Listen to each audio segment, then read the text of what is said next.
Okay, welcome back everybody to the Mystic Syndicate. I am your host and Dungeon Master Brian, and this evening we are starting with our session 1 of Eclipse of the Ancients, a custom content 5th edition Dungeons & Dragons campaign. So welcome everybody. Welcome back. Last time I think we played some D&D was for one of our one-shots, and we are going to be doing one-shots again. Do not fret. One-shots are still coming. I just have to get this started so I can get back to the one-shots. But yes, everybody, welcome back, and we hope you enjoy the show this evening. And as always, we like to start with introductions. So, you know, what we'll do is we'll start at the top of the screen there with Jolly, and then we'll just move across, and then we'll come down, maybe like in a Z formation, you know, who knows? So exactly the opposite of Discord. Yeah, we're just going to, you know, we're just messing it up already. No worries. That's what we're diving into the world to do. But anyhow, my name is Jolly, and I am playing Halfling Fighter, name of Paul Habram.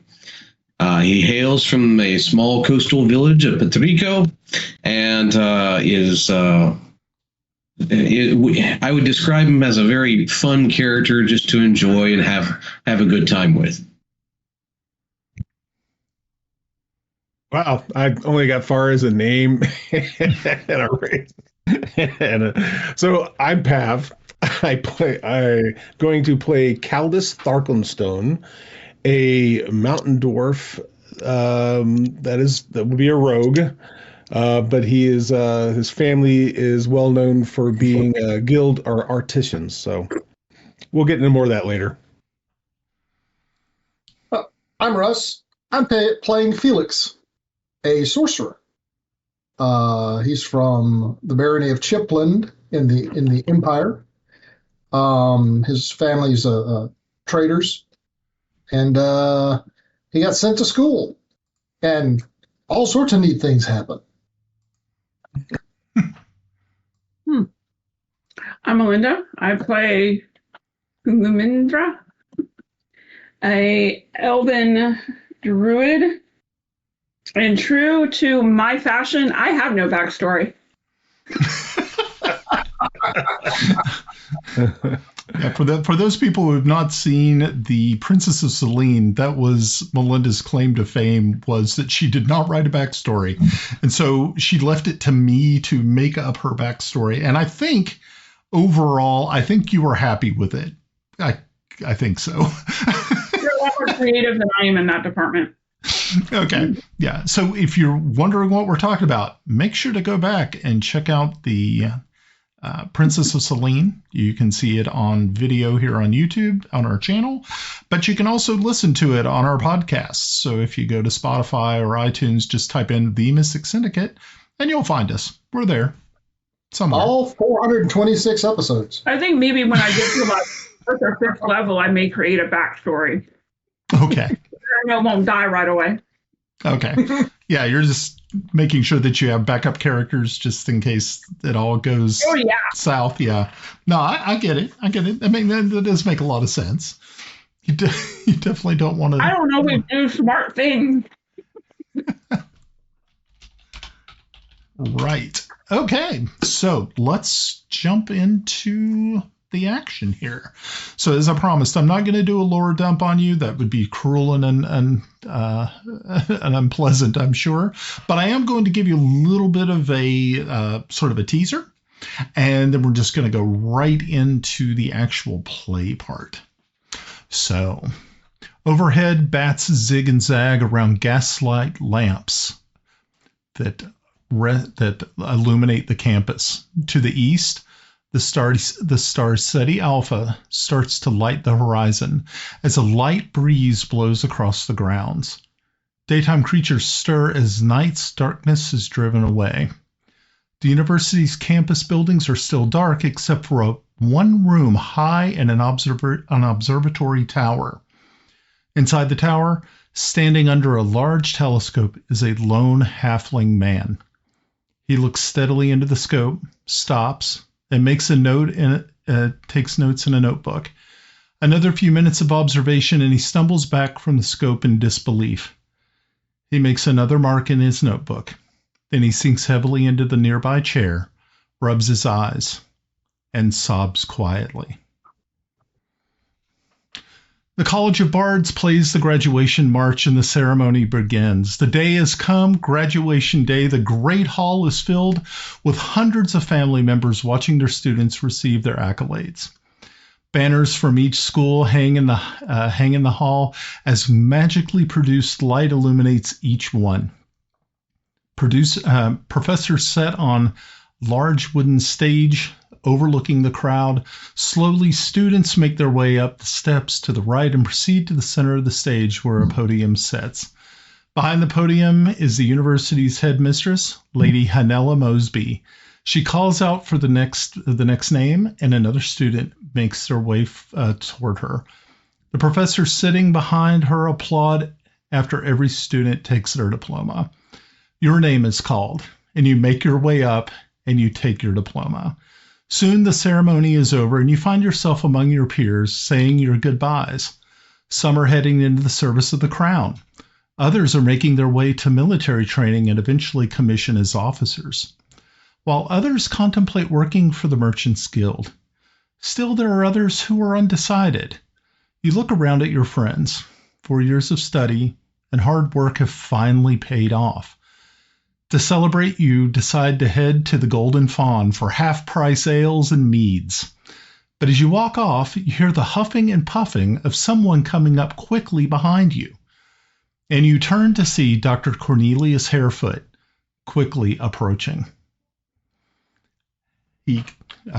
Dr. Cornelius runs up as fast as he can. You can see he's already out of breath. And he stops, resting his hands on his knees, and he's going, oh my. Greetings, graduates. Oh, I'm glad I caught up with you. I have something I need to talk to you about. Are you heading to the Fawn? Yes, Doctor. Yeah. Oh, excellent. Oh, good. You can set up my private booth. Now, the professor is very well known at the Golden Fawn. He actually has his own private booth, his own private table there, where a lot of times he will meet with students after classes and talk about things that he has gone over in class, and also share stories from his own past. The professor is a professor of, hold on 1 minute, I'll make sure to let you know exactly what it is. One of them is roguery. He is a very adept at thievery and things of that way. But he also is very interested in astrophysics and astronomy in general. So he says, I hope you don't mind if I join you. Of course, you can sit at my table. And so you immediately head over, and upon entering, everyone, you see, he says, I've gone to my peers and even some Imperial contacts, but they seem to have cotton in their ears. I have a hunch that our world is in grave danger, and I need some stalwart young folks to help me. I was finally able to find an old colleague of mine at the Imperial University to take a look at these documents. Dr. Tiana Solarus is expecting you. I sent a raven last week and just received a reply back this morning that Solarus wants to see my research. Harefoot then opens up this case and starts showing the many maps and charts within. Several charts and a drawing of the solar system are produced. He starts with his explanation. Our world is in the direct path of an occlusion by the massive planet Thanosis.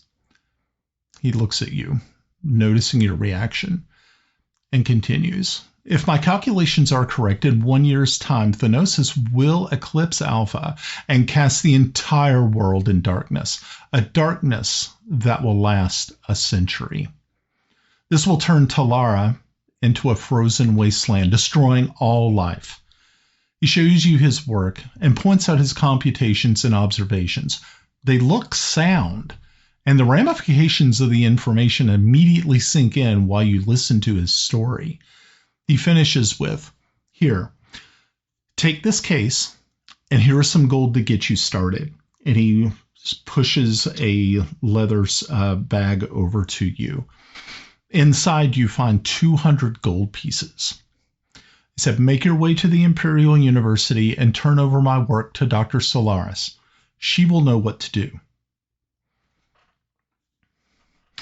So, unlike the Royal College, the university, Imperial University, is much, much larger. There are multiple libraries, many observatories, hundreds of classrooms and laboratories.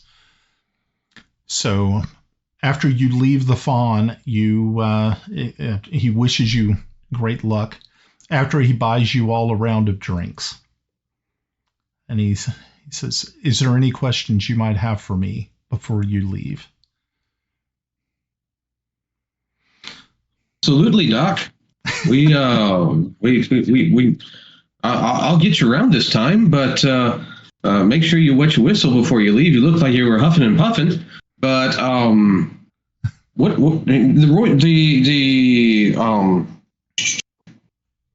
place where we're going, the Imperial, what did you say, the college? Imperial University. Oh. So is that in our city here in Wattbury? No. You're going to actually have to go to the capital of Bruce to do that, which is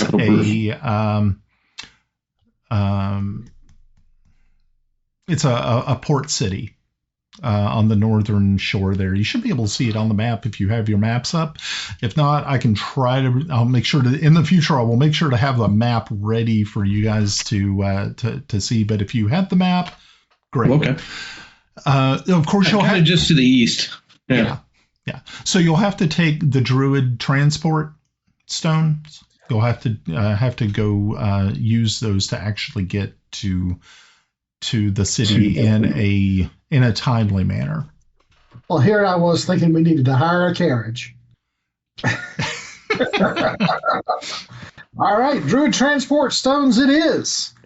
And I'm sorry, Professor, who was the persons we needed to see? You needed to see Taina Solarus. Yeah, Taina Solarus. Yeah, that is.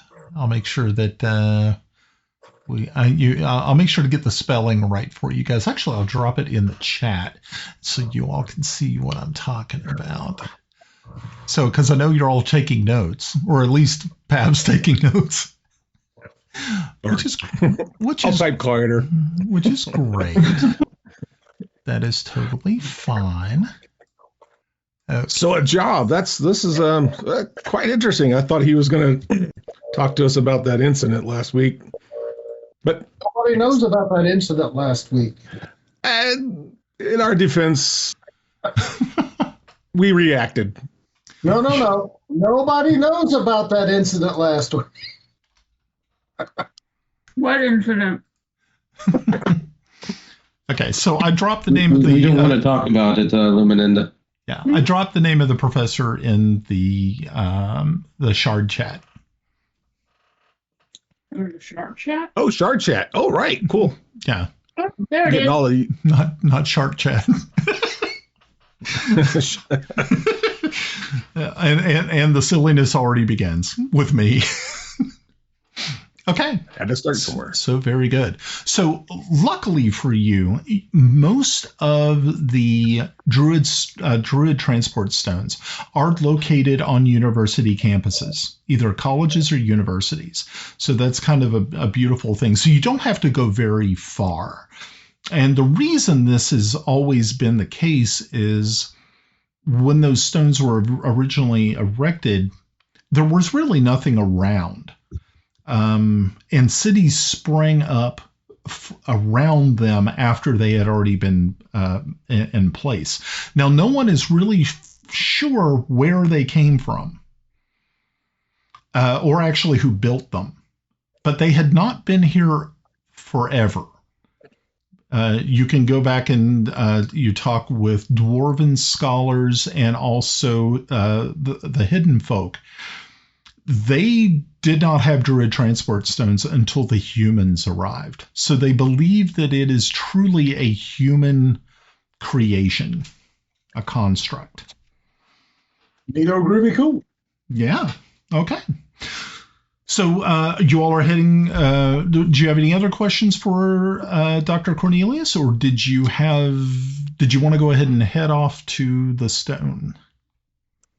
Real quick, from Dr. Cornelius, I mean, when we arrive at Dr. Tiana's study, is there going to be further expectation that we need to prepare for some sort of travel, or is it just dropping off your information for her? I believe all you would really have to do is just make sure that these documents get into Tiana's hands, and you will be free to do as you wish. Unfortunately, I cannot leave at this point in time because there are still other things that must be done on campus, and I wanted to make sure that this gets to her faster than I can get to her. So that's why I've left it to you.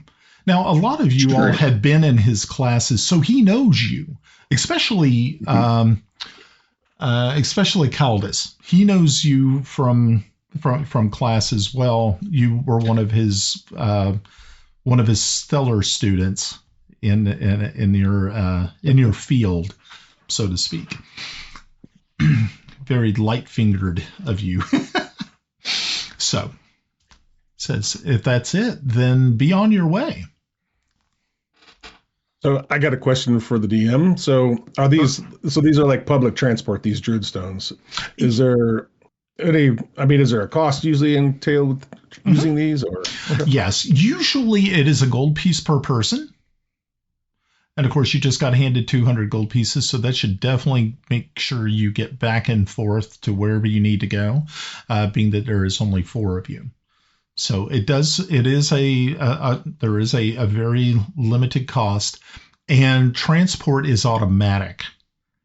So once you pay the ferryman, so to speak, you touch the stone and away you go. All right. Okay. Now I have those songs stuck in my head. Thanks. Well, whatever you do, well, I mean, you should pay this ferryman before you actually touch the stone. It would be bad if you didn't. Okay. So away you go. All right. Well, Professor, we'll get your message to her.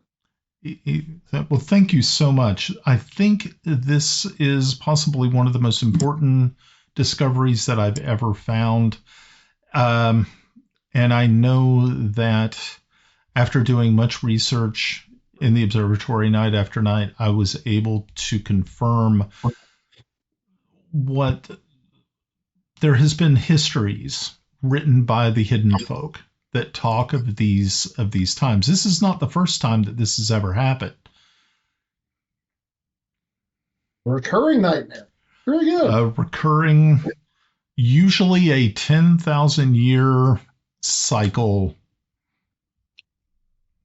is how this works out. Okay. Professor, are there records of, what took place when the eclipse happened? The only ones that I was able to locate were ancient glyphs and in temples in the north, in the lands of the hidden folk, my people. I know the dwarves have been here just as long, but the dwarves have only within like the last 1,500 years have actually came to the surface when, of course, they came to help the humans when the Great Plague struck them. That was the first time that they actually left the mountain home. So they do not have records of the calamity, for they were not affected. But my people were. And it was very, very destructive. And the only thing that actually saved us was the wisdom and the warmth provided by the mother tree, which is, he reaches up and he touches the pendant of which he wears, which looks as though it's a tree with many leaves on it and many branches and leaves. This is a symbol, of worship to the tree mother. Okay. All right. We're off. And you're off. Okay. So you step out of the fawn, you head back over to the campus, and once you get into the main sort of the main thoroughfare there, you can see in the center is this stone a stone pillar that reaches up into the sky, probably about 15 feet. Around it are smaller stones, and each of those stones, the way that this works is that you find the location that you want to go to. You first touch that stone which you wish to travel to. Then you hand the gold piece to the ferryman, so to speak, and he then activates the stone. Once the stone is activated, all you have to do is touch the large stone in the center, and you are automatically teleported to the location that you chose. Very cool. Yeah. There's what, 4 of us? There are 4 of you. Give him 4 gold pieces. Yeah. Touch the stone. Give him 4 gold pieces and touch the big stone. Yep. Okay. As you all are standing around here looking, you all have seen these stones before, and you do notice that there are stones here that look to be the smaller stones that look to be inactive.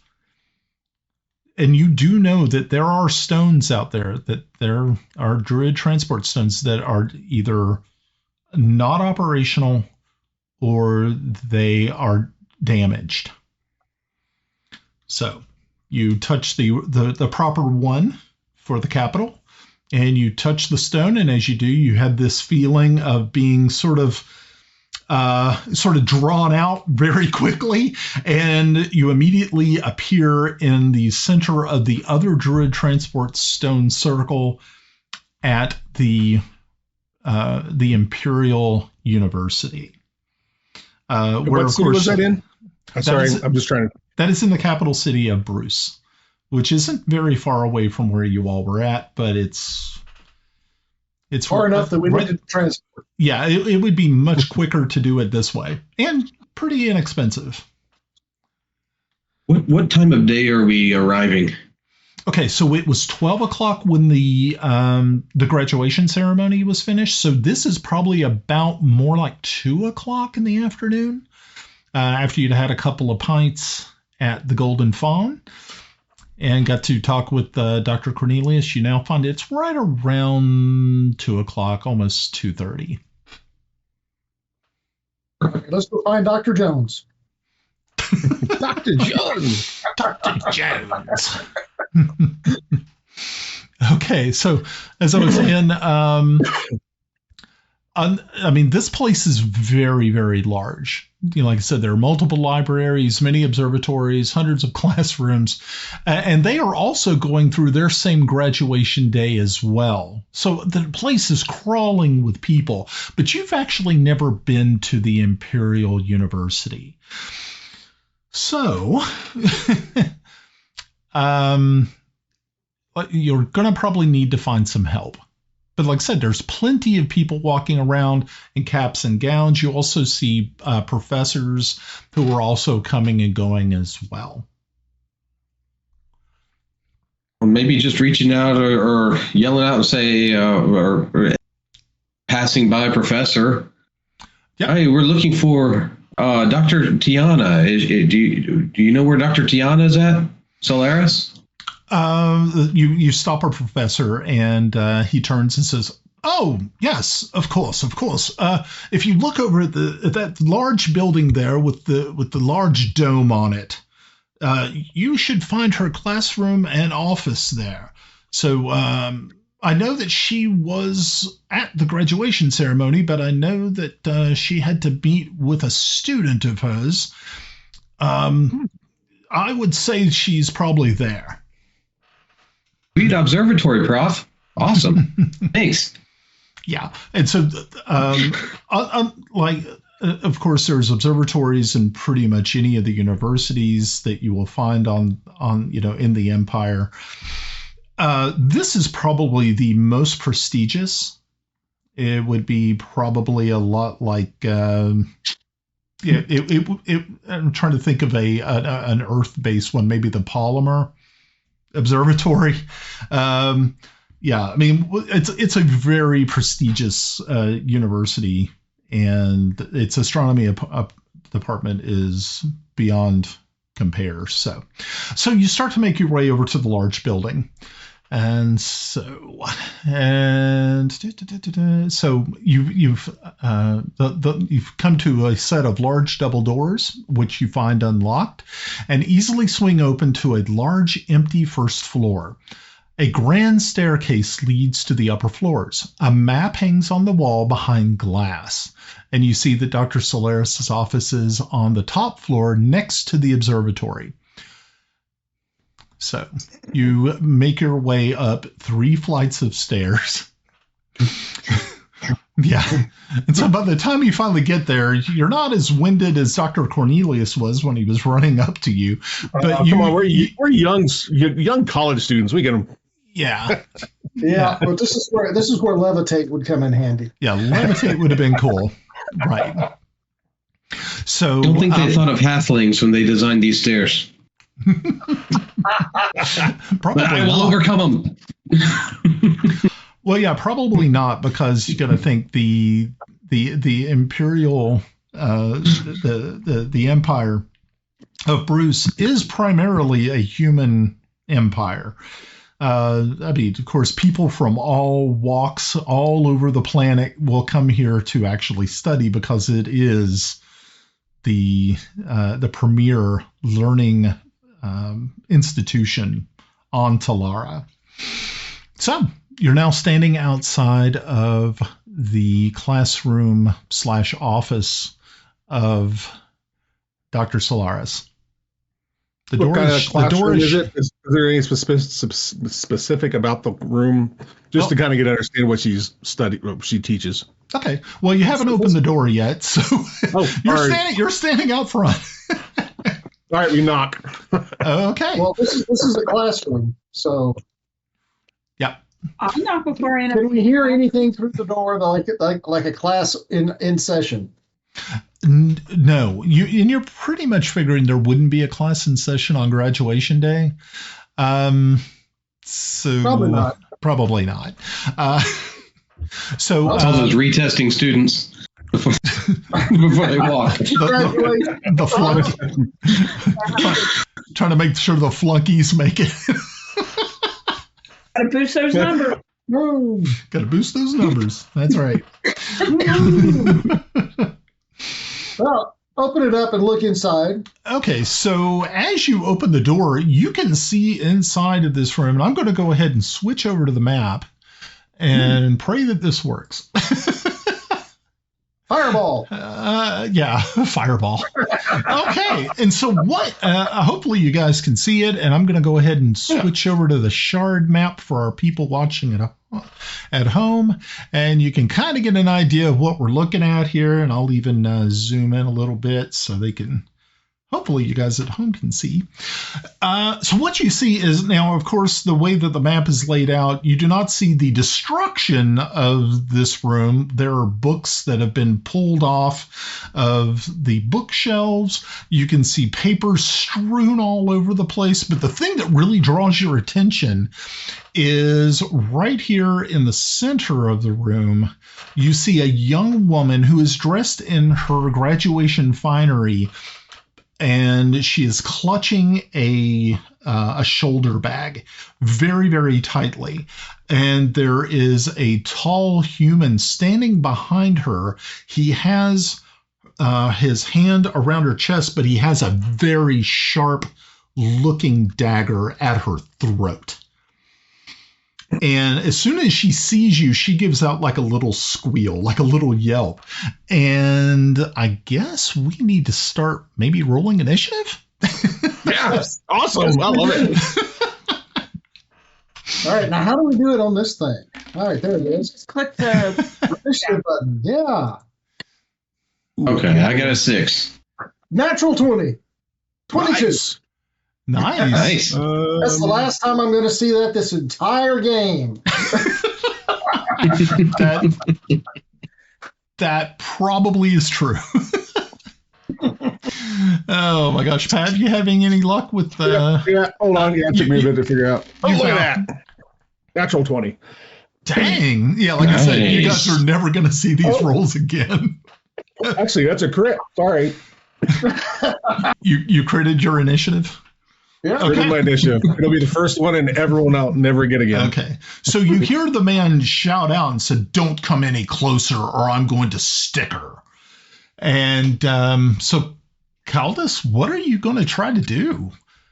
Actually, I was going to try to stealth as soon as she made a squeak. I don't know if I can now. I don't know if he actually noticed me or not, but we'll see. Okay. Yeah, go ahead and give it a shot. I mean, what's the worst that can happen, right? Yeah, I rolled a. So it doesn't look like it. A 15? Okay, 15. Mm-hmm. Okay, so when the dice rolls, it doesn't.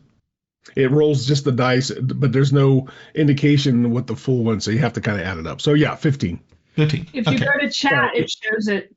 Is it in the chat? Oh, yeah. Yeah, it'll show it in the chat. Awesome. Okay. Yeah, isn't that nice? Okay, so I'm going to go ahead and check his. Okay, so his passive perception was 10, but I mean he was definitely looking at you. So I'm going to see if I can. I think perception is an intel, or I think it's an intelligence roll, if I remember right. Passive. No, I think it's still wisdom. I think It's wisdom. Is it wisdom? Okay, cool. Yeah. Let's see what he gets. Yeah. Okay, so he only got a 12, so which means that he did not actually.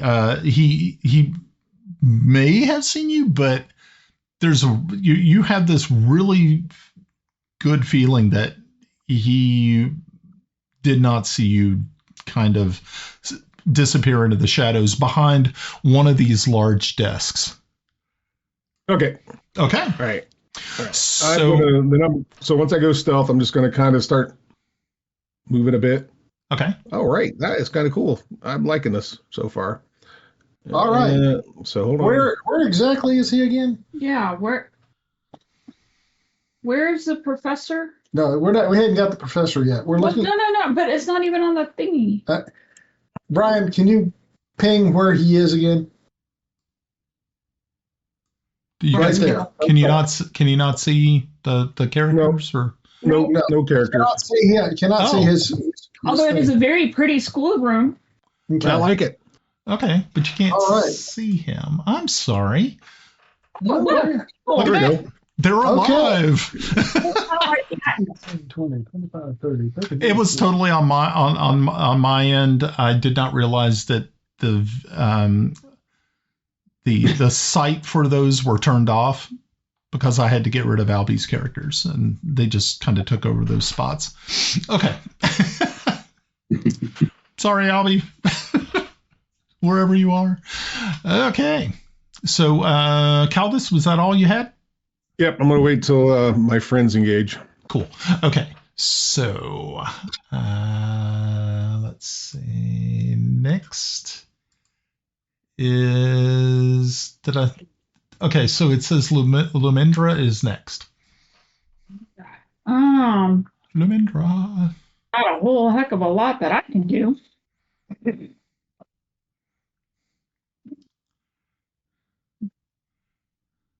Well, he can't really keep an eye on everybody at the same time, can he?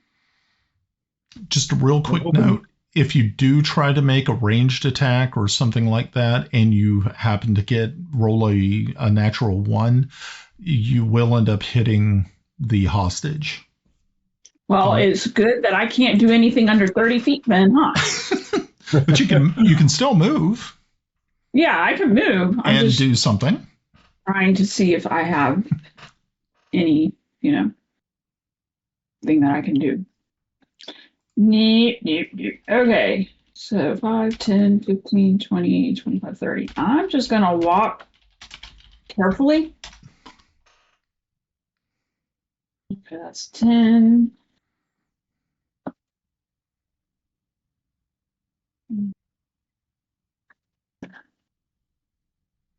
All right. That's about all I can do, folks. Okay. How are you getting the ranging things on here? What do you mean the ranging things? Looking for a ruler. Yeah. Oh, Where's it? usually I think you just use like your character. Like you can grab it and that'll tell you how far you can go. I don't. That's the way I've been playing it. Yep. Okay. Very good. And next is Felix. All right. Where's the thing? There it is. I want to move. Move. It's not letting you move. Should let you move. I think you had this problem last time, didn't you? Yeah, I did.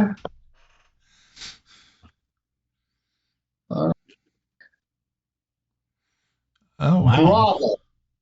Command. Grovel. Okay. Good one. Okay. Wisdom save 10. Wisdom save 10? Okay. Yeah. Let me go back over to him. Let's do the wisdom. I think that's... Fail. Oh. Let's see if he fails or not. He failed. Okay. Yeah, I think that is okay. So tell me how what does this look like? He falls to the ground prone. Okay. All righty. So you see this human. He immediately releases the hostage as he sinks to the ground. Get away! She Run! She ends up bounding between two of these desks and finds herself over here. Okay. Very nice. Anything else you got? Not yet. Not yet. Okay. So does he get another save on his turn? No, it's done at his turn. Oh, okay. So it's done after his turn. Okay. Stand by. Let me make sure. Yeah, we want to keep this right.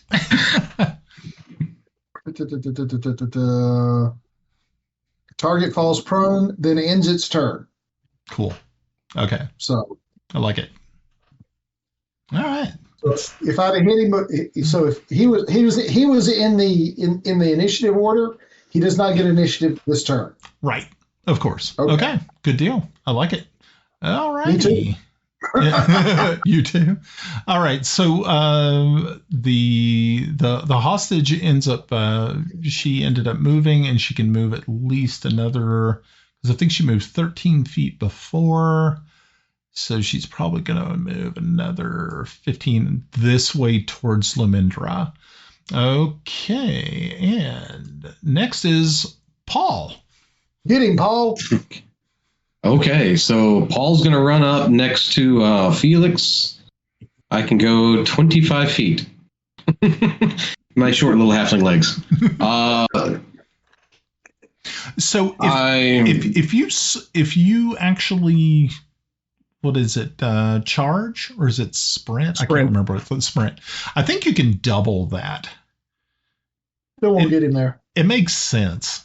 Oh, yeah, even another 25 is not going to help. Yeah, it won't get me there. Okay, Yeah, it won't get him there. I'm just going to hang next to Felix at this moment.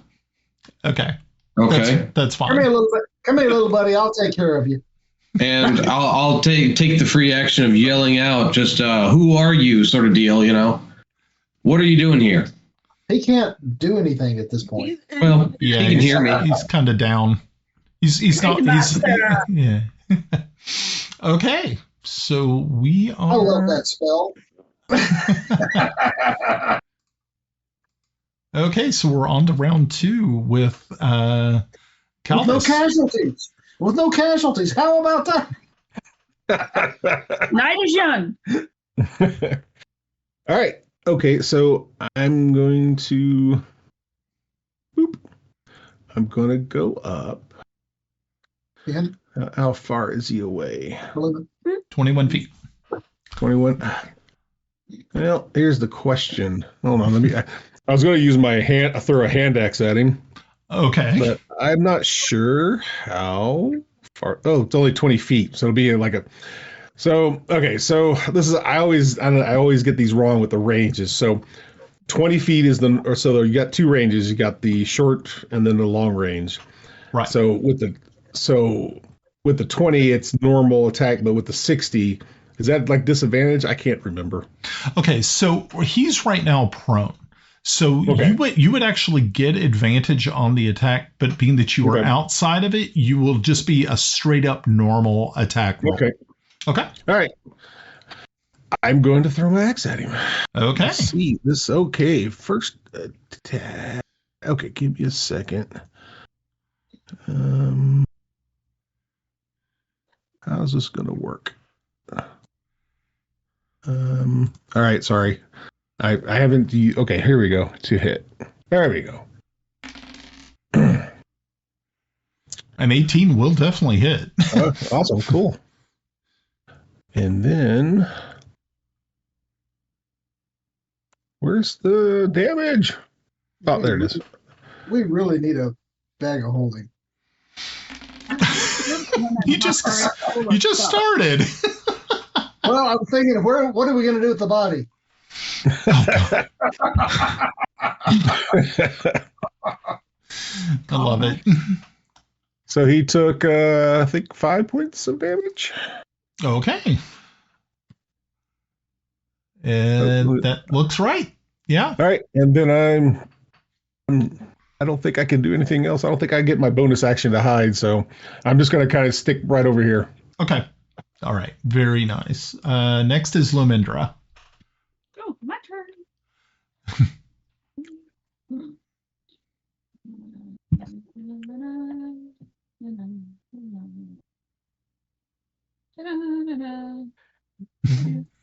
All right. Oh, I forgot to use my sneak attack since he was down. Oh, well. Wow. Let me see.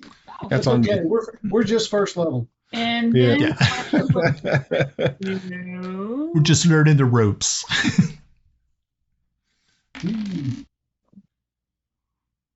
A thorny whip. Will that hit? Okay, a 21 will definitely hit. So you did 3 points of piercing damage. All right. It's a thorny whip. nice. It's a thorny whip. Does it also pull him? It, you know what? I don't know. I've never cast this thing before. Let's find out. Create a long, vine-like whip covered in thorns that lashes out at your command toward a creature in range, making a melee spell attack. You can pull the creature up to 10 feet closer to you. So I guess that means that he's now tangled in it. Okay. Now, you don't have to do that, but you But you'll can put do him that. into the Yeah. desks. You'll put him into the desks. No, but I could just leave it wrapped up around him. That's true. Okay. Now he's hogtied. Well, With thorns. okay. I guess we may want him alive to, question him. Yep. Well, he's not going anywhere now. Opened it up for you to grapple with him. Grapple hell. So, so Lumindra, are you finished? Yes, I'm done. Sorry. Okay, cool. So Felix. I just have a whole slate of spells I've never played with before, and this is so much fun. Oh, I'm going to go with Mind Sliver. Okay. Yeah, let's cast that. Ominous. Oh yeah. Did it come up? Let's Yes, see. it So did. it's an intel, an intelligence DC. So let's see. 14 is the thing we need to Yep. beat. Yep. I like it. And he failed. He didn't do well. He's not very intelligent. So 3 psychic damage. Woohoo! Full 3. And he is disoriented. Dang, this poor guy was not ready for these spry college students to bust in and open up a can of worms on him. Yeah, no doubt. Nice. Okay. So, all right. Is there anything else you'd like to do, Felix? Yeah, I'm going to communicate telepathically with Chick who had the knife to her neck. Okay. Doctor. And tell her hide. We come in peace. So yeah, she you can see that it definitely registered, but she doesn't understand where it came from. So all she hears is hi. It's like, what's happening? It's a little unsettling, but also kind of interesting. Okay. Kaldris, this is God. This is your conscience. You've been a bad girl. All these kids now have an A in your class. Oh man. Oh boy. Okay, so he's going to unfortunately with the thorn whipper in him, he's going to be able to stand up, but he's not going to be able to actually move from that location. So he is going to stand, and he is going to take his next round to take the heavy crossbow off of his back. So that is his turn. And at this point in time, the hostage is going to run another 30 feet this way. And last but not least, we have Paul. Okay. Yeah. Well, how close is he? You know. Oh boy, I can get right next to him. Yeah. You can actually get within striking distance. Awesome. We're gonna get in striking distance here. Cool. Okay.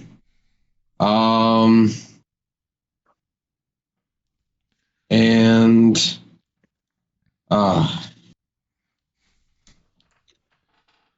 seeing that he's going for the crossbow, I'm going to take and strike him and attack. Let's see if I can hit the okay.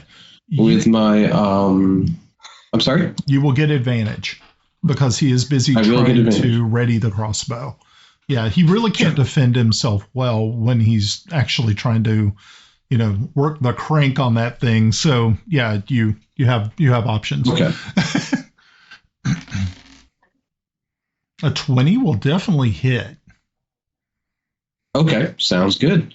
And we'll roll damage here. Ooh. Okay. That is 10 damage, piercing damage. That is very nice. He is not looking too well at this point in time. Okay. Anything else you got, Paul? And I'm going to yell out to my guys, are we destroying or capturing this person? Make up your minds, my friends. I think that depends on him. Do you surrender? I say we subdue. Yield. Yield or die. Your choice. Okay, so I'm going to go ahead and let's see. So the next person up was Kaldris. And Paul, were you finished? That's everything I have to do, and essentially just standing at the ready. Okay, so I'm going to go ahead and roll a wisdom save to see if he's actually wise enough to understand that he is outgunned and outmanned on this situation. So anything. Hey, quick question. Mm-hmm.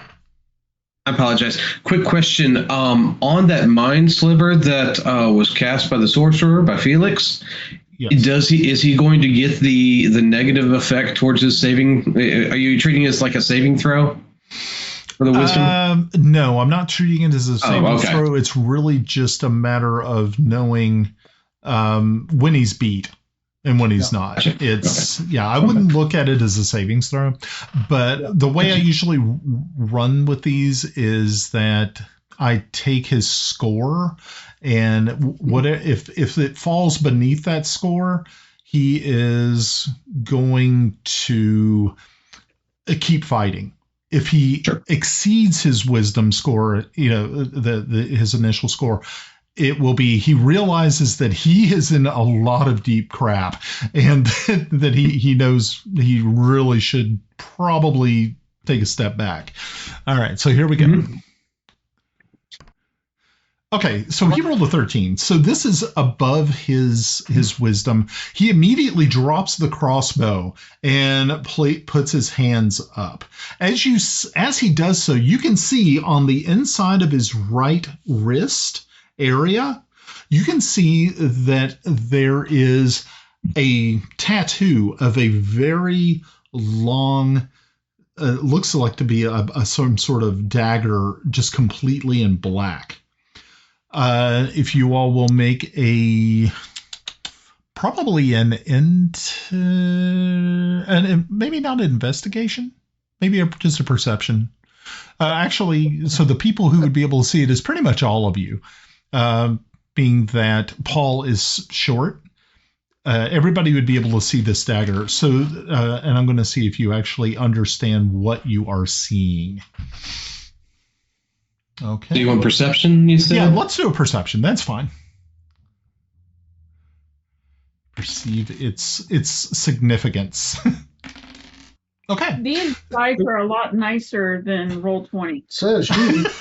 Yeah. Well, remember this time. Remember, some of you already blew through all of your 20s for this. Yeah. So you. Okay. So the person with the highest, the top two there. Lumindra. Yeah, Lumindra got a 20. So Lumindra, you realized that what you are looking at here is a member, maybe just a low-level member of the Long Blades. Now, the Long Blades are it's more known as an assassin's guild. And sometimes you know that it has been said that they work in tandem with the Wraith Queen. Okay. So you've heard of assassin. I said he's a terrible assassin. Well, we interrupted. Also you're kind of another thing that you know about them. They do not travel alone. So that's usually that's a big red flag for you. The folks who got a 13. On their rolls, you realize that you know what this is. You know who they are, but you don't know like the historical significance and who they run with. I'll actually give you a little bit more information on the Long Blades, if you would like. Sure. Yeah. So, Long Blades. Is our friendly druid going to tell us anything real quick? Yeah. What about that? Hey, there should be two. Where's the other one? Crap, where'd the lady go? We need her back. Stop, woman! We're saving your life. I'm going to take a little time just to tie him up with a rope. Right. Okay. While we're waiting. That was a message.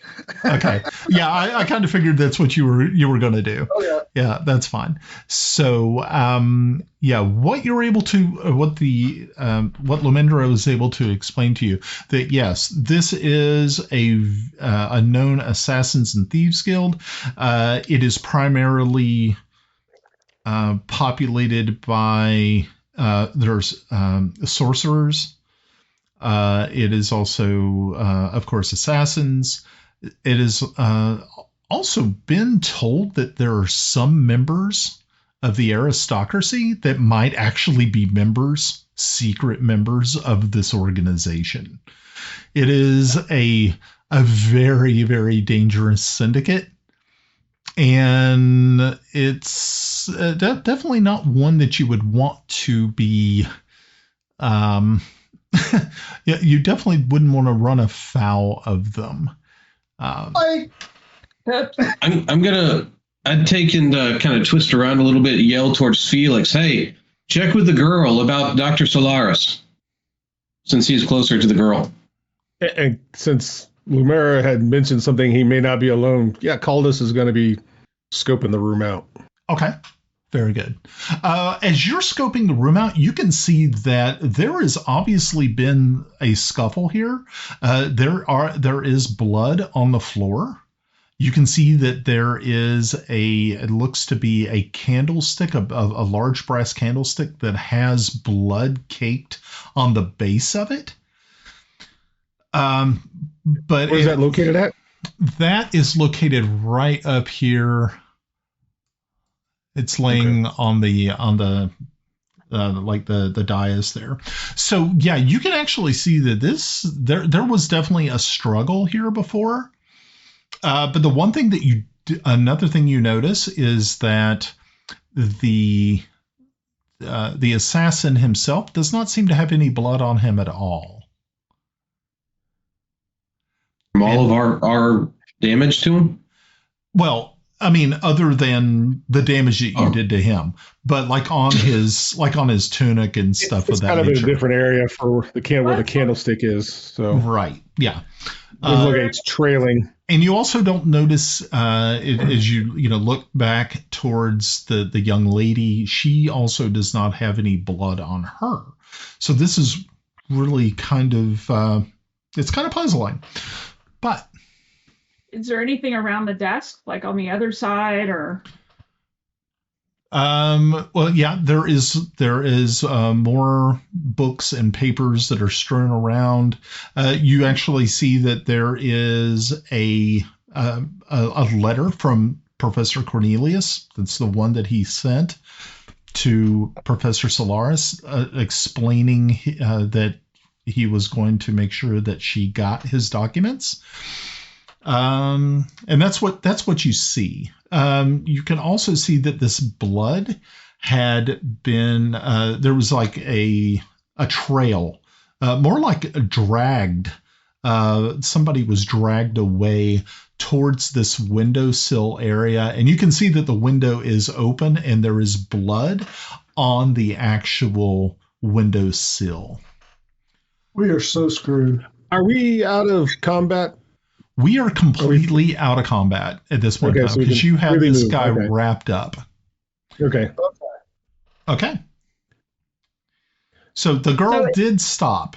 She is not fleeing the scene. Okay. But you can see she's kind of upset.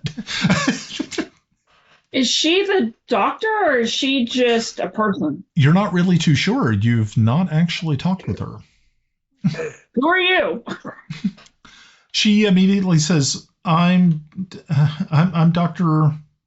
Violet Supfin. Who are you? We're here. Oh, yeah. We are heroes. Ask her if there was more than one. Ask her if there was more than one. And Kaldris is still looking around. Yeah, was there more than one attacker? When I walked in, the room was already in disarray. As I came through the door, there was this person was waiting for me and dragged me to the center of the room. It looks as though something else that happened here before I arrived. I just came back from graduation and wanted to get these papers, some of the research that I found to Dr. Solarus. Lumindra, look out the window. Sure. Okay. I'll just climb up the book. Yeah, I was gonna ask the tied up idiot, where's your buddy? As you start, as you talk with him, you see that his eyes roll back in his head as you hear this crunching noise coming from his mouth. Just this white foam just starts to spill out as he just shakes violently and then just... Okay. So not only is he about his ass when he took the coward's way out, asshole. All right. I untie my rope and search his pockets. Okay, so what you find is you do find the dagger, which fell from his hands when the command spell was used and actually slid under one of the desks. It's just a straight up standard double-edged dagger. There's nothing really super special about it. On his belt, he has a mace, a light mace, and then of course he also dropped that crossbow, which is a heavy crossbow. Does he have some bolts? He does. He has sort of like a bandolier, and he has some in the bandolier. 5 total. 5. You also find that he has 36 silver pieces. Who's keeping treasure? You can. All right. And so Kaldris, as he's kind of looking around, he said, "Oh, I remember this. Professor Harefoot taught me this. There was two rules. If you can't see them, assume they can see you. And if I suddenly duck, you might want to do the same." So he's going to kind of go around to the desk here and see if there's anything behind the desk. Can I shimmy Kaldris? out the window? Yeah, you can look. Yeah, you would actually have to climb that bookcase, and you can see as you're climbing the bookcase, there are little droplets of blood on each of the shelves. So you're thinking, what in the world was strong enough to be able to drag someone up here to this window? Something with wings. Are there any claw marks or anything? No, it doesn't look as though there are claw marks, but as you get to the very top and look out the open window, you can see that there is a rope fastened with a grappling hook that reaches to the ground below. Remember, this is like 3 stories up. Is there a body down there? You see nothing down there. All right. We're going on a snipe hunt. I'm going to talk to the student and get name and also see if she could go get security or professor. No. Security bad. No? Security bad. Why is that, Felix? Security bad. Jail is bad. I would agree, but we do have a witness. Yeah. Well, we have a okay. witness. We didn't actually kill the guy. All right, guys. Not for lack of trying. All right, stop. This is a human kingdom, right? Yes. I am the only human in this group. Okay, You're a character witness. You vouch for us. He vouched for you. Okay. Brian, I go over to the dead guy. Okay. I take out my dagger, Okay. and I cut off the tattoo. Okay. And I roll it up, and I put it in my pouch. Okay. So I would like for you to give me Felix, that is so creepy. Yeah, that is kind of creepy. You have no idea. Sounds like I thought we had enough of this with Albie and Timble. You can never have enough, right? I will not paint, I promise. You won't paint. Okay, so if you can give me a survival roll, and I'm gonna set the DC at 10. You can do it, Russ. You got it. 3. Okay, so you don't do a really good job. I mean, you're able to get like maybe down to like maybe about the third layer of skin, but it's not like the best. This isn't like something that I guess you've done a lot of. Maybe it might be an issue of musculature. But at least you're able to get part of it, and I mean, you seem okay with it. You're kind of thinking that there would be others of your class who would look at it and go, "That's a good start." Well, that's 1. Practice makes perfect. Yes, that's pretty much okay. I have one body carb. Okay, so I'm going to give you a description of Dr. Violet Supfin. So Violet is 25. She has long chestnut-colored hair, petite build, large brown eyes, and stands about 5 feet 5 inches in height. She tells you that she has been working in the astronomy department for the last 4 years, and primarily with Dr. Solarus. Well, we came to find Dr. Solarus. We have a message from Dr. Cornelius, and we would really like to deliver that. Apparently, the good doctor is out the window. Yeah.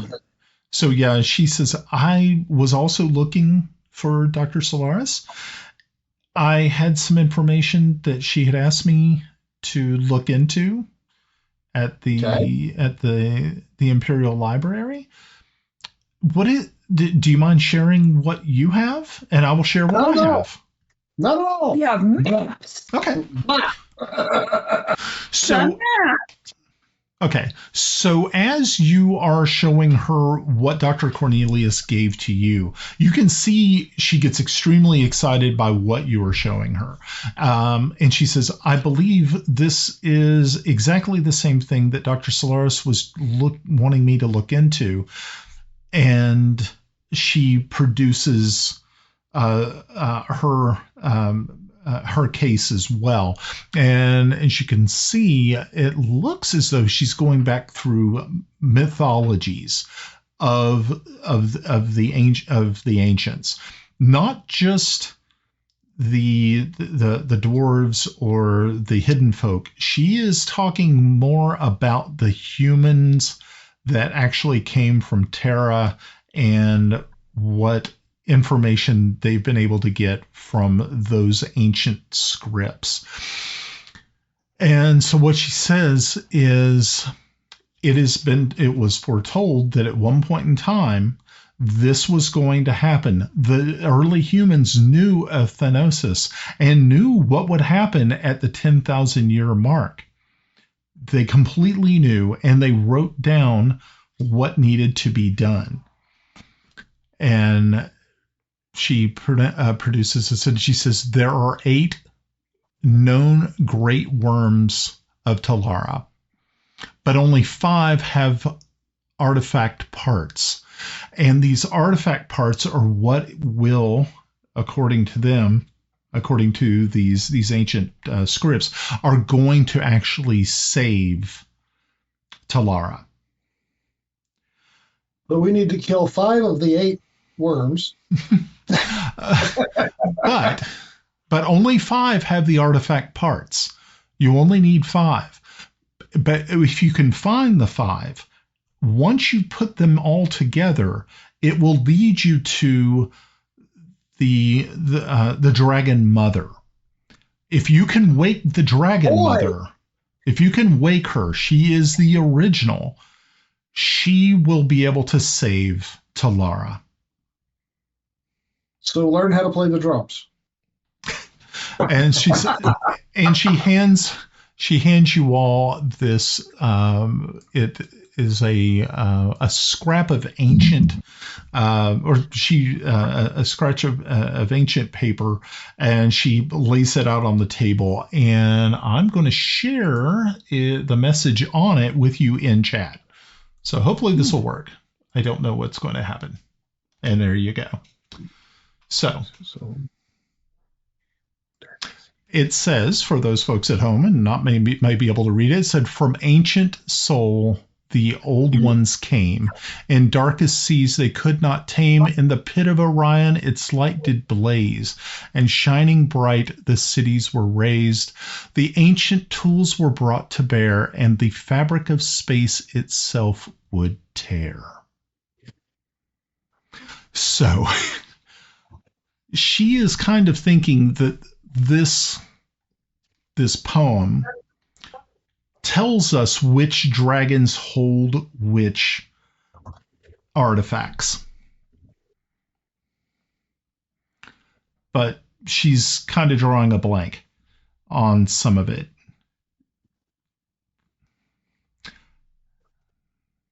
And would we be knowledgeable in regards to some of the history of these items? So I'm seeing like Shining Bright, Pit of Orion, Darkest Seas,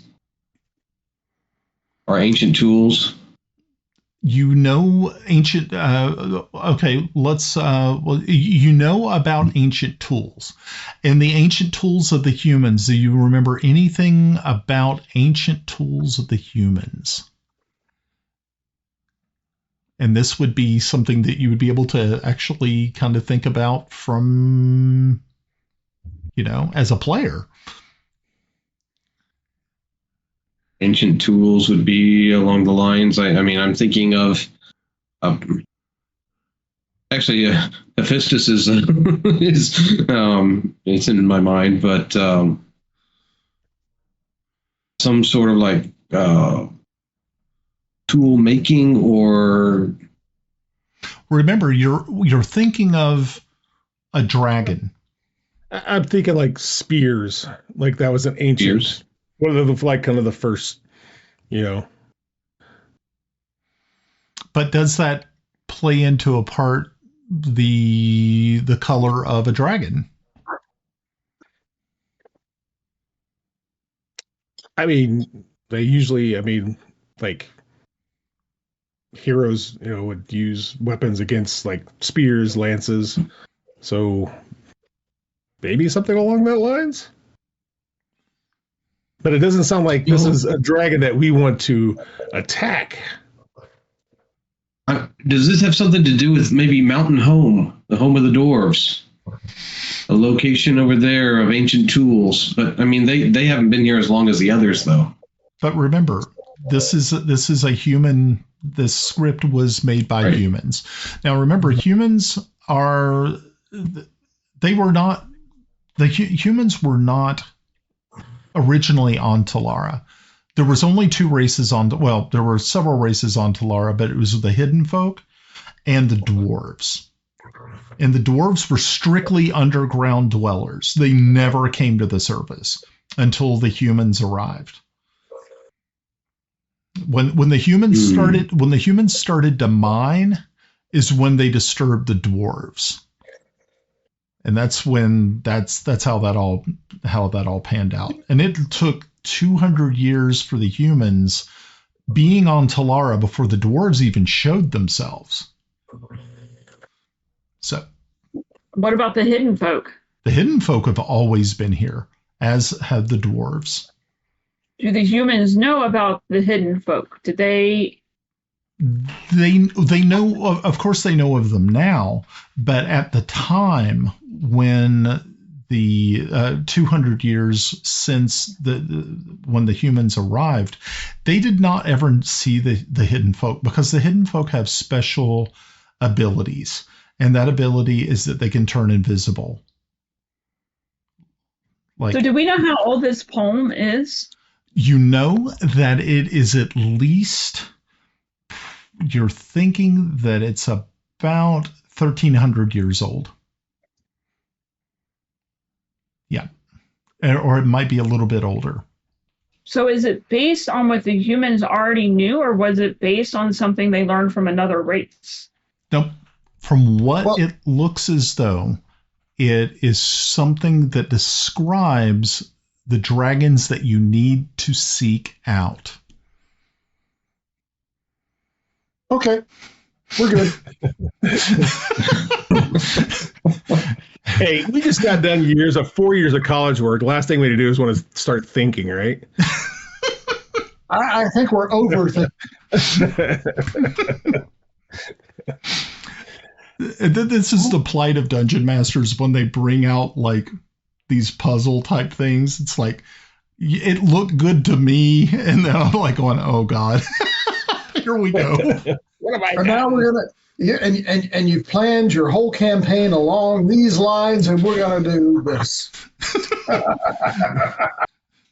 Yeah, someone just sets the scrap of paper on fire and walks away. But well, we're done here.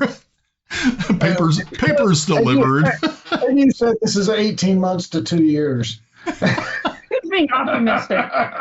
So Let's ask the student, was this the only item that the professor found in her research? Well, unfortunately, Professor Solara didn't get a chance to see this. Oh, I was bringing this to her with the information that I was able to locate in the Imperial Library, in some very ancient tomes that had been set aside in the basement for the most part. They thought it was just forgotten lore that really had no relevance. Okay. So are we thinking each line is a different dragon? No. Wait a minute. That's interesting. I think we need to go talk to a literature professor. Or a history professor. All right. The thing that's in chat is the only thing we have, right? Yes. Okay. Yes. From ancient Sol, the old ones came. All right, we know that. They came from Sol. The humans. Yes. Yes. In darkest seas, they could not tame. Space. Makes sense to me. In the pit of Orion, its light did blaze. That means this world is in the belt of Orion somewhere. Maybe. No, but that's okay. And shining bright, the cities were raised. So whatever it did, it destroyed the human civilization. Is there a place on the map called the Pit of Orion? That would be too easy. That would be too easy. I don't Maybe know. Brian is feeling I don't know. So we'll have to figure it out. Okay. Okay. We'll figure So I'm going to give you a hint. Okay. So let's being that stupid, or are we overthinking it? yeah, you are overthinking it. It's not that bad. Okay. So the ancient tools of man, some of the most ancient tools were made of bronze. Oh. Okay. Okay, so did that kind of... Now remember, okay, so what you're thinking of is you're trying to figure out which dragons hold which artifacts. Well, if we collect all the artifacts, it really doesn't matter. But you have to... The dragons hold the artifacts. But there are only 8. There's 8 dragons, but there's only 5 artifacts. This will tell you which dragons you need to talk to. So so here's a question. What kind of dragons are in this world, Brian? Are there the same metallic and chromatic ones? Yes. So maybe we're looking for bronze dragons?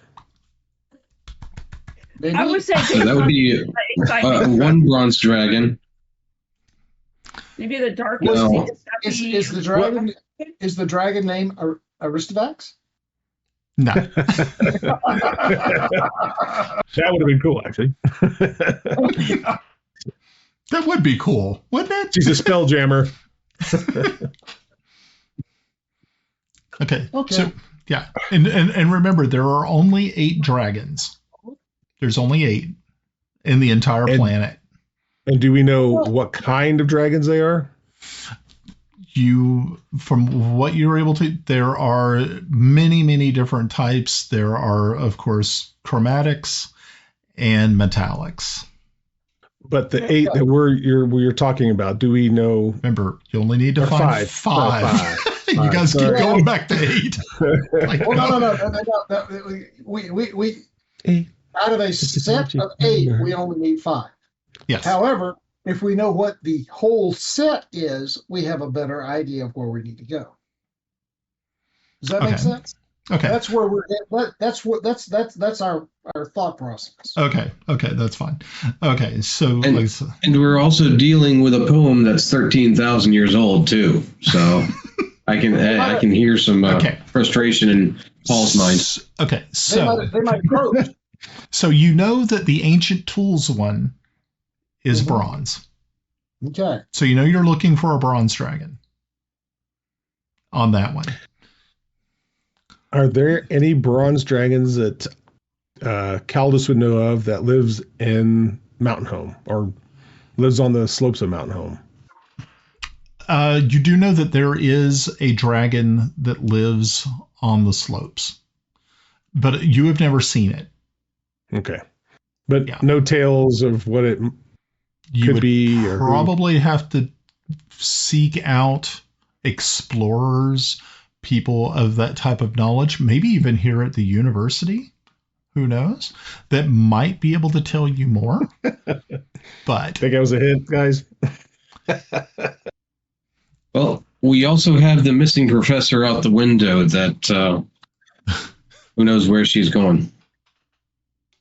Yeah, are you saying split the party? Blowing up.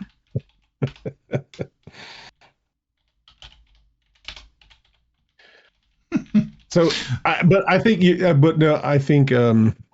Jolly is right, and I'm sorry, I got to get used to everybody's characters' names here. Paul, I think Paul's right. Maybe we should go after the professor. She could still be alive. Do we know where she went? Out the window, right? Out the window, down the road. Out the window, down the road. All right. But we don't know if it was on her own accord or not. With all the blood, probably not. Okay. Probably got a concussion from hitting the side of the building. Okay. So, I'm sorry. What was that? I was just going to look at Dr. Violet about taking care of whatever's in this room, taking care of the mess and dealing with the dead body, so that we might possibly go after the good Dr. Solarus. Oh, no. We're all just going to leave. We're taking Dr. Violet with us?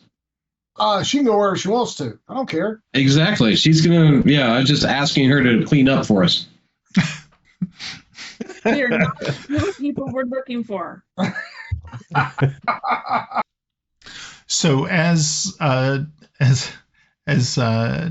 Suppin is looking at this, at this paper that she gives you, and once you were able to figure out that the ancient tools one, she looks at the other ones and says, "Did you notice something about each line? There are things in the lines that are capitalized." Mm-hmm. The soul would be the sun, or at least. Yeah. Darkest Seas. So that'd be a gold dragon. Darkest Seas. That could be either a blue dragon or blue dragon. Darkest Seas would be black. You think black? You wouldn't think that would be the fabric. Oh wait, never mind. You're right. Yeah. I don't think the black one would be Pit of Orion. White. White one? Really? Okay. No. Our brains just think differently. Silver. It's fine. Maybe silver. I don't know. The Orion. Oh well. Or a radiant one. I don't know. I think the fabric of space would be black. I think that would be black. Fuck you, Brian. You're making me think.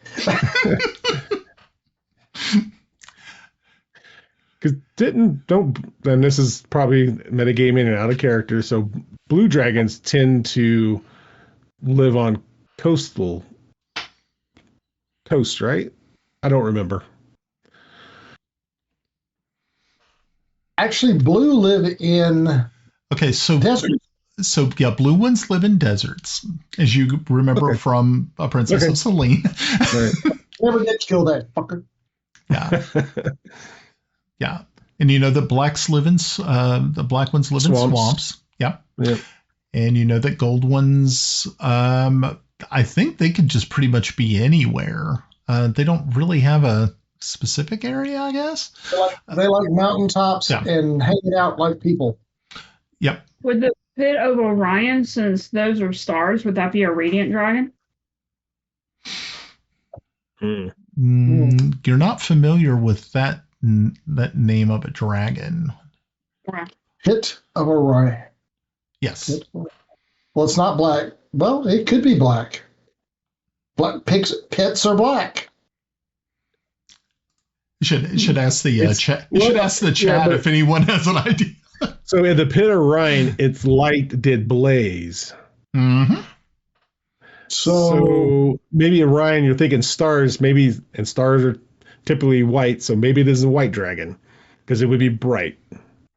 No, I'm thinking light silver, maybe. Silver, yeah, silver light, yeah. But then we have shining bright. What shines bright? Fire shines bright. Red.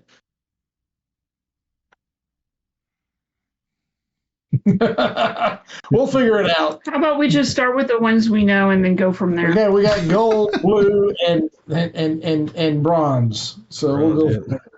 Okay. So at least you know. Okay, so which ones did you say you had? Gold, blue, and bronze. Okay. So let me make sure that we. Okay. Very, very good. Okay. Sorry, I had to laugh. I'm like going, oh my gosh. I obviously overestimated our ability. Yeah. You didn't give as many clues as you thought you did. I thought I gave enough clues. And here's the sad part. As a person who spent most of his teenage years as a volunteer planetarium operator and running an observatory on Friday nights for like 4 years or 3 years. I think I bit off a little bit more. I gave you all a little bit too much. You had too much hope for us, is that what you're saying? I was in great hopes that you all would look at this and go, "Oh, that's no." Well, I'm glad to know we can still surprise you. Even if it is not a good thing. Wait, is it surprise or disappoint? I'm sorry. Surprising disappointment. Disappointment is the thing, no? So, my friends, should we head out of here and go look for the professor? Yeah, I think that's an excellent idea. I want to be out of this room when the authorities show up. Okay. Hey, Brian, is anything interesting on these desks? Out the window like crazy people. No, not like normal people. Yeah, I mean, you got to think it's the end of the school year. There's really nothing on desks. Like I said, the only thing that was really ransacked were, of course, these bookcases here in the back. Anything that was on this table here was pretty much pushed onto the ground. But the one thing that you probably get a good feeling about is that the information that Dr. Suppan has did not fall into the hands of the long blades or the long knives. Yeah. Okay. All right. So you all head out of the room. You can see that Dr. Suppan is trying to. She has her a communications device, which most humans have. Actually, almost all humans have a communications device. And she is frantically talking with someone, probably campus security, to let them know that there was an intruder that had taken Dr.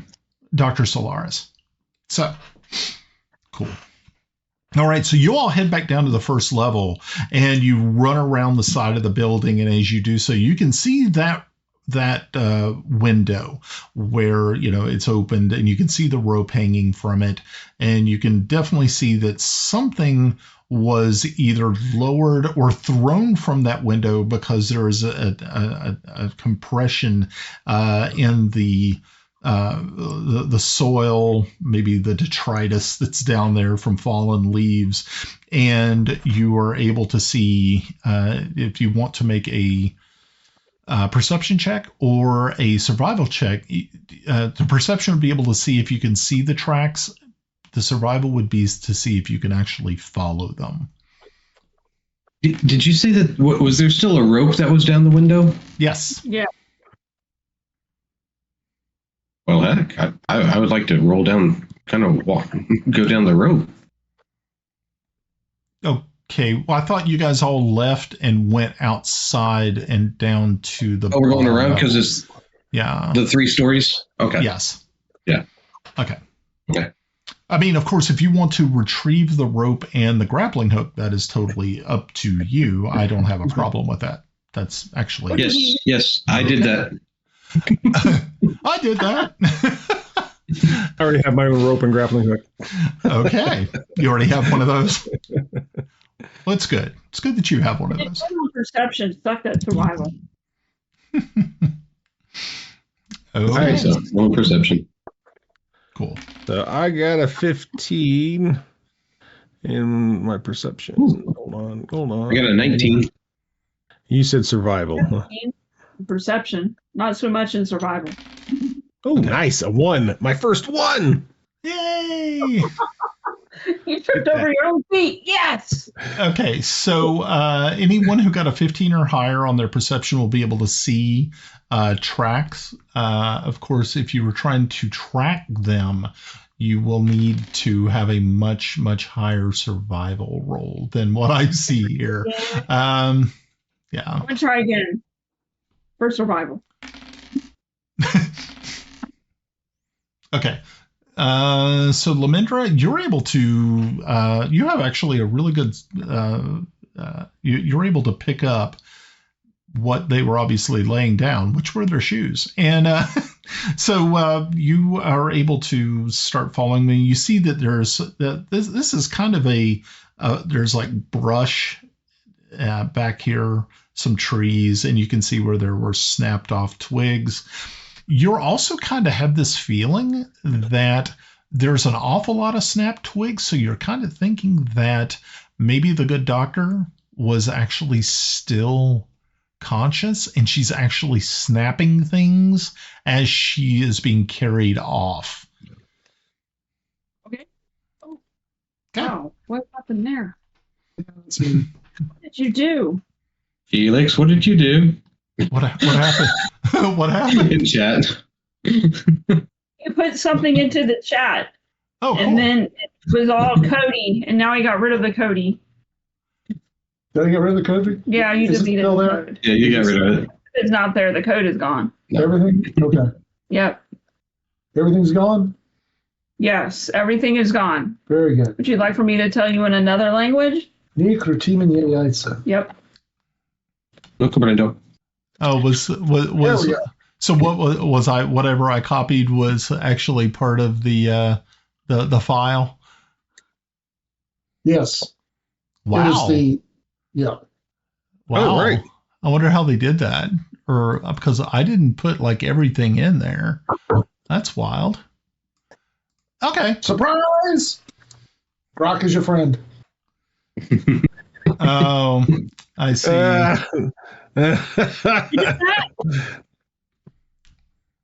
I don't know how I feel about that. It almost kind of makes me sad that yeah. No. Okay. Quick, And get rid of it. Get rid of it. I don't want to see it. Get rid of it. I don't want to see it. Well, no, I see where you came up with the words. the planetarium type thing. The pit of Orion is Beetlejuice. Yeah. I didn't know that. The only Beetlejuice I know is from the Beetlejuice movie. Which is a really problematic movie if you think about it. Right. The Okay. musical is even worse. Cool. And then they try to justify it. It's gross. Move along. Right. Oh my goodness. All right, so we found the tracks. We know which way. Well, our druid friend is going to follow them for us, right? Howdy-ho! Yes. Okay. that's right. So as you are able to follow Lumindra a ways off, you finally get to, it looks as though it's some sort of entrance to a sewer system. I mean, we've come this far. I definitely want to continue tracking if we can. Yeah, I got 2 first-level spells left. Let's go. Yep. Let's pop it open. Do you mind if I go down first? Be my guest. I'm going to stealth and go down into the sewers. If you die, I have your So, Kaldris, you hear in your mind. Just speak in your mind, and I will hear you. I've been hearing voices since I was young. Well, this And one Lexi says that, so. All right, never mind. All right. I got a 21. Nice.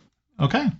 So yeah, you were able to slide down into this hole. And when you get there, you immediately land in water that comes up to right about your. I'm a dwarf. Yeah, I remember. Right, you're literally standing in about waist deep, very fetid water. Yeah, disadvantage. The smell is particularly vile.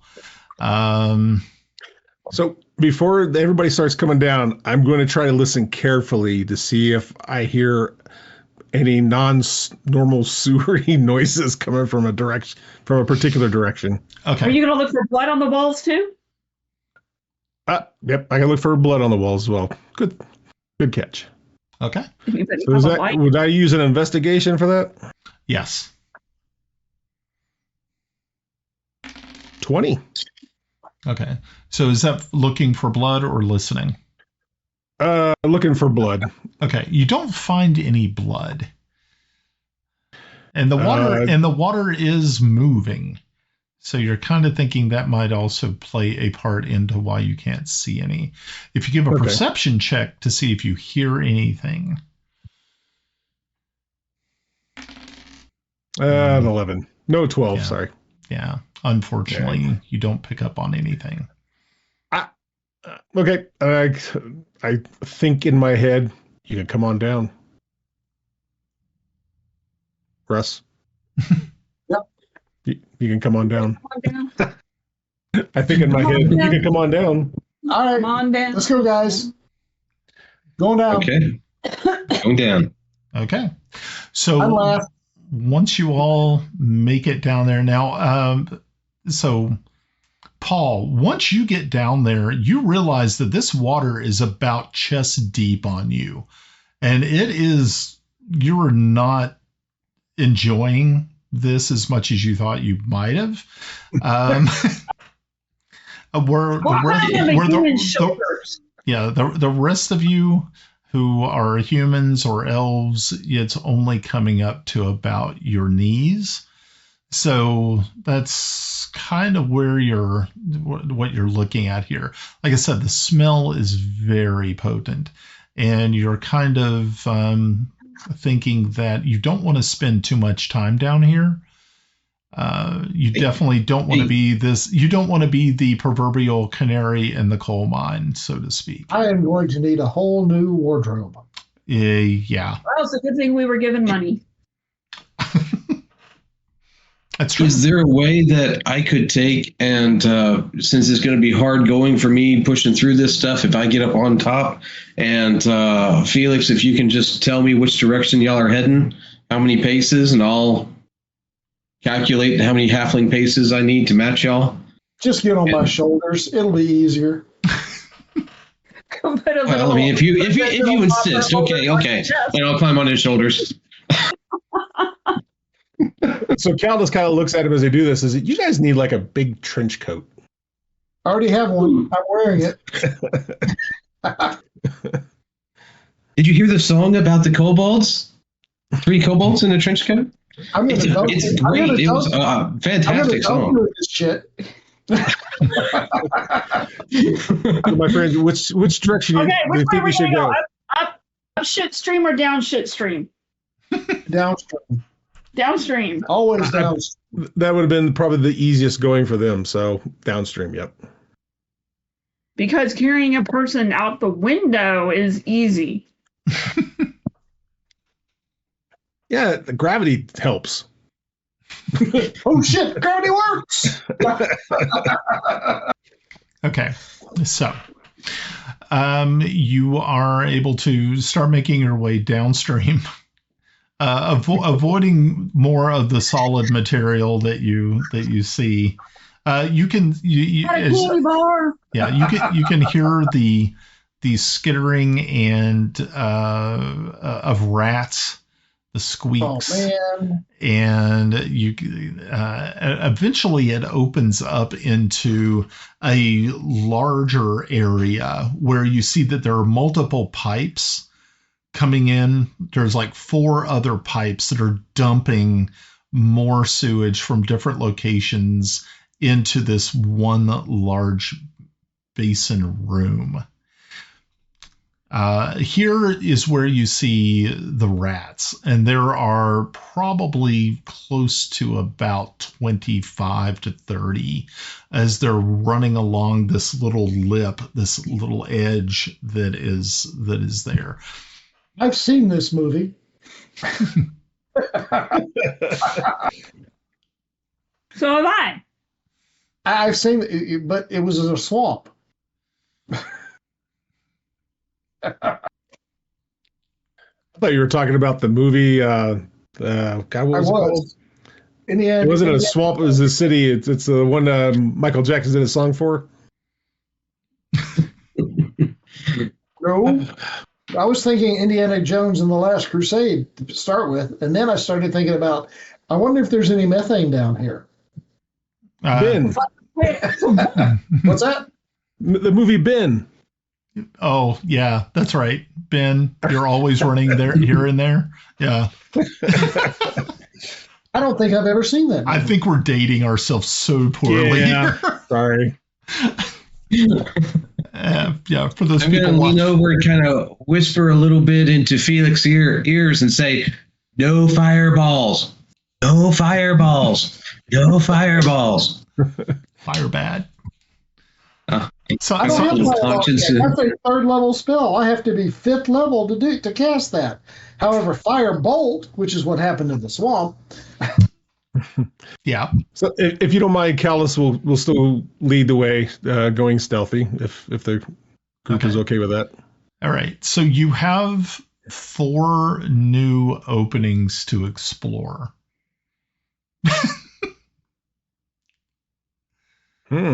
Are they big openings? They are the same size as the one you just came out of. But you can see that they are all emptying into this one room, this one large chamber. Is there any ladders in this chamber or any means of going back up? There is a ladder in the center that comes down from like a manhole cover above you. Any blood on the ladder? You do not see any blood. Okay. So they haven't gone back up yet. Okay. Do we see anything on the sides, as in possible, I don't know, like smudging or surface disturbance that they may have grabbed onto the edges to go down the tunnel or something? Nope, you do not see anything like that. Do we have Any a light? lights? Oh, yeah. Do we have a light source? Right now at this point in time, I think you only have like 2 people who have dark vision or low light vision, and that would be the elf and your dwarf. Well, I'm going to fix that. Just light the rats up with fairy fire. I cast light. Okay, that's very good. Yeah, so you can actually see much, much better here instead of following just blindly behind the dwarf. Yeah. That's suboptimal. Yes. Trust me. It's always more fun when he's in stealth too. So that's a good question about the light. Is there any? Do we see any? I'll look down each of the tunnels. Do we see a light source coming down from any of them? No, you don't see any light sources coming out from any of them.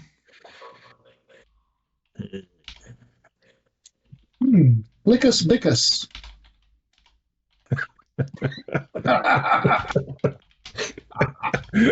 Gotcha. We're probably not going to come out of the things that are spewing crap. Is there any other tunnel? Or do we only see those three? Those are the yeah. So there's actually 5 tunnels converging. You came out of one of them. There are 4 others. There's nothing. Follow it downstream, guys. Follow it downstream. They all pour in. So you're pour kind in. of This is thinking downstream. there is something actually draining from beneath you, but it's underwater. Oh, that's right. Well, I'm not going to check that out. I agree with Felix. You can swim.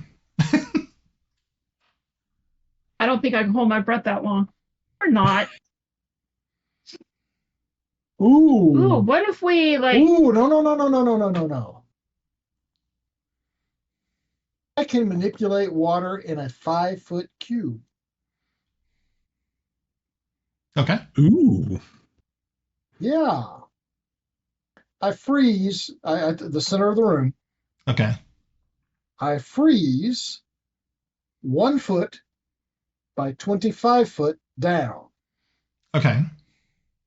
Okay. To clear Okay. ice. Okay. So Can I see down? yeah, you can see down, but you can see that like halfway, probably about like 5 feet, or Mhm. not even 5 feet, probably less than that. Actually, probably like only 2 feet below. You can see that there is a large metal grate, which is allowing water to go down. Okay. Yes. So there's a big grate down there. Yeah. Are you offering to go? Great. No. Oh, hell no. Yeah. I think that's good. Well, if it's 5 foot, then I'll But just we can go see if we can pull the schematics for the city and figure out where that empties out and just go ahead above ground and go there. If there's a grate, they wouldn't have gone down there because they would have drowned. the grate's still there. Yes. And the grate is secured to the bottom of the floor, correct? Correct. So then I guess they went upstream instead of downstream. Upstream, guys. Come on, Clyde. Upstream, guys. Wait a minute. Okay. That's different So you have. So we're going back to where we came? Yep. Straining through Okay. I don't know.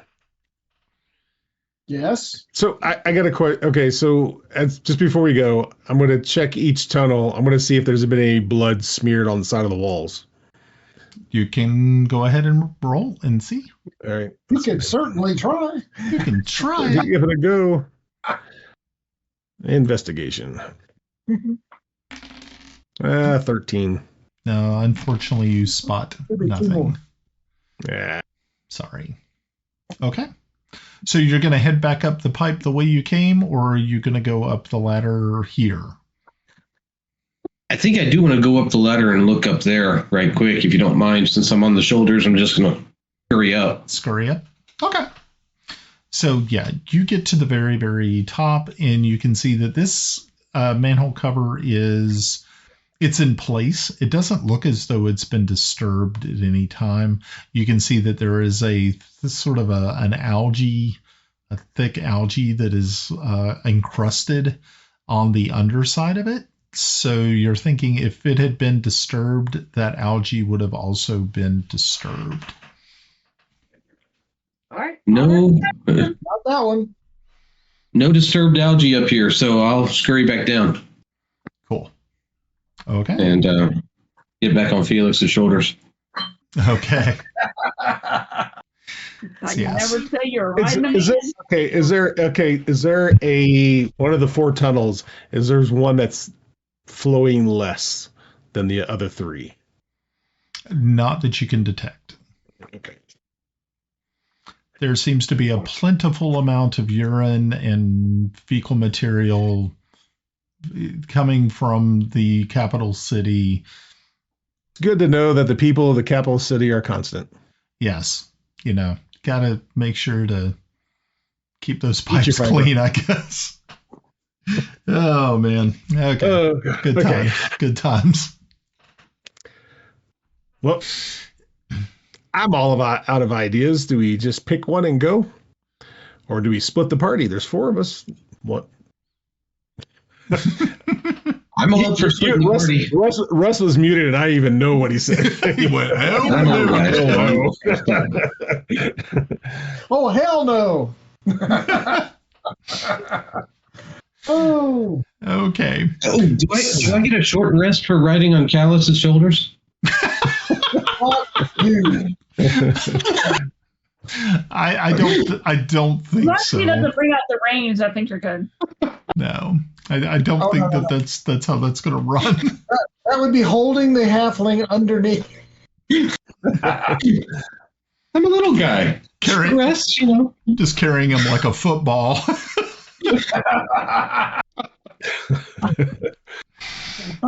Okay. Well, at least he's not because then I have to carry him by his beard. Right. That would be bad. I don't have a beard. I'm clean shaven. Yeah, that's right. Actually, for the first time in ages, my character is clean shaven as well. I don't have that problem. I'm certainly glad. Yeah, that is probably exactly. Okay. Okay. Okay, so you all are heading back up, or are you going to split the party? What would you like to do? We're going to check out each one in turn. I'll tell you what, Kaldris is going to go up to the far left one and just go stealthy and go up maybe, I don't know, 30 feet and see what he sees. Okay. Once we talk, I can hear you up to a mile. Actually, 4 miles. Okay, so nice. You can kind of figure out that you've already been exploring this tunnel and this for probably about 40 minutes. It's not been a fun time, and you can already feel that you are getting lightheaded, and you are experiencing headache-like symptoms. Guys, let's get out of here quick. Yeah. It is time for Do us. not light anything. Yes. I say we go find the map of what the sewers look like, and then we could figure out where the most probable chance of them coming out are without having to go dredging through all this crap. We have a clue on who took her. We may be able to get some information on where they're based at in the capital city. I think this question. Go ahead. Kaldris, on your ability to talk into people's heads, are you able Kaldris. to reach out? He's Felix. Felix. Ooh, these fumes are getting to me. Anyway, Felix, how does your mind talk work? Okay, can we have this conversation where we're not going to die of of inhalation or something? Yeah. We're having this conversation as we're going up the ladder. The ladder. Yeah. Okay, cool. It's like, All right. I initiate it, then we hang out for a while. Okay. So, yes. As long as you don't get 4 miles away from me, we can hear. Okay, so you'll probably want a pretty strong person to be able to push against this manhole cover to open it up. So I don't know who your strong man is, but you can try it. Not the rogue. Not I. What are you going to stand against? The ladder. Your shoulders. Yeah. Nope. Oh no. Okay. I tried. Okay. I can open it. So I hold on one moment. Let me Okay, so This is gonna hurt. it might. Okay, so everybody is going to take 1 point of damage from the fumes. I hand Paul my crowbar. That might be able to help you, good sir. That will give you advantage. Would this be considered poison damage?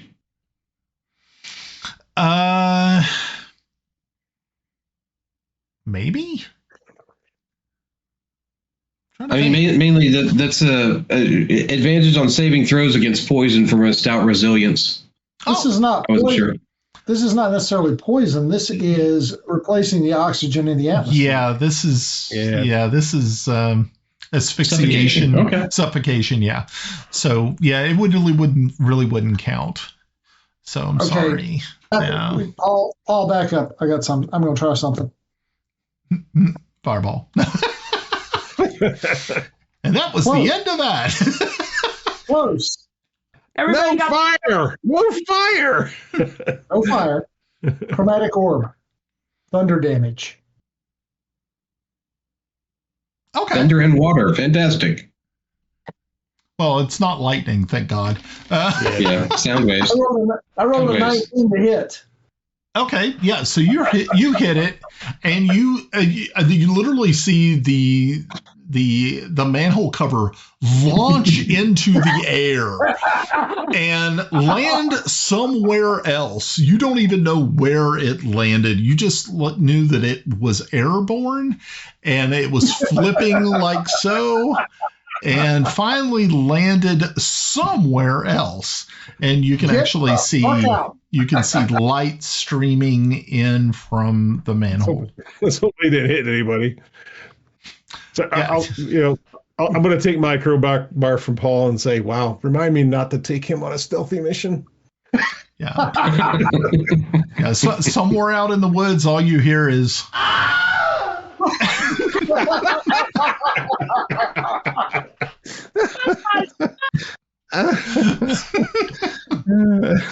Okay, so you finally pull yourselves up. The air smells so much better up here with the smell of spring flowers, much better than the smell of what you crawled out of. A lot of you are wearing what you were walking around in. It's very unpleasant. Where is the nearest clothier? You would actually have to go into town to do that. Well, let's find them, because I strip off what I'm wearing and I put on my traveling clothes. Okay, very good. So that was a set of fine clothes that I just ruined. Thank you, gentlemen. Just think of the adventure. It was an adventure. You got to memories. You know what the definition of adventure is, don't you? Did you die? Adventure is someone having a terrible time far away. But did you die? Not yet. Then you're good. Yeah. Okay. So I had promised myself that I was the way that I was going to run this was I was not going to do 3 hours. I was just going to keep it at 2. And I think this is probably a fine enough place to stop for the evening. Players, what did you think? I'm loving it. I like it. Yeah. It's definitely totally different vibe and feel from Princess Celine. You know, it's I'm liking the world and how it's a mixture of a little bit of steampunk in a way and D&D. So yep, I'm loving it. Good. Okay. Any other thoughts? I'm having you want to say it. I'm still learning the lore, so it's interesting. It's unique, and I'm having a great time with all these different things that I'm doing. Okay, well, good. All right. Well, I'm glad. That's the important part. Is again, you guys are having a good time, and I'm having a good time telling the story. Of course, there will be more lore that I will put into the folder, the Google folder, so you guys can learn a little bit more as you go. And as I was talking with Pav earlier, is that if there's something that you all think will actually fit into the storyline, and you really want to make it a real, sort of a tangible, like an item or something like that, or even just some thoughts, we can, as long as it fits the story and it seems to flow, I am willing to make things canon as you guys create things. I'm totally on board with that. I think that's important. But other than that, but no, thank you guys. Yeah, go ahead. So I do have another question. Are we okay? I know we're taking notes and things like that, but I was thinking, are we okay for like on the map to make notes? Because like I did is like I went to Bruce or whatever. Yep, Bruce. Yep. And I actually put a note in there. Is located the Imperial University? The Imperial University. Yes. Okay. Yep, that's right. Okay. All right, cool. Alrighty, so folks watching at home, thank you all very much for hanging out with us this evening and watching our show. If you would please make sure to give us a thumbs up and also subscribe. That would be really wonderful if you would happen to do that. We are again going to be planning here very soon to do another gift card giveaway. I was kind of thinking about doing it tonight, but there was just so much stuff going on today. I didn't really get a chance to get into it. So we will make sure that the next game that we play, either it will be a one shot or it may even be, I think it'll be the beginning of the month, so it'll be probably Dune again. So if you've been watching our Dune show, make sure to check us out on that, Dune Adventures in the Imperium. This most of the players here, actually, I think all the players here are Dune players. So yeah, definitely. But yes, if you make sure to give us a subscribe if you would, and if you would like to hear us on our podcast, just go to iTunes or Spotify, and then type in The Mystic Syndicate. You will find us. There are tons of podcast sessions in there, mostly Princess of Selene. If you've never seen any of those or heard any of those, make sure to check those out there. Again, thank you. Guys, thank you all for showing up tonight. And I guess we will do this again in 2 weeks. The Eclipse of the Ancients is a custom content Dungeons & Dragons campaign written and produced by Brian Anderson. Our players are Pav as Kaldris the Rogue, Russ as Felix the Sorcerer, Malinda as Lumindra the Druid, and Jolly as Paul the Fighter. You can find our videos on YouTube at youtube.com/@themysticsyndicate. Chime in on our X Twitter page at TMSynd.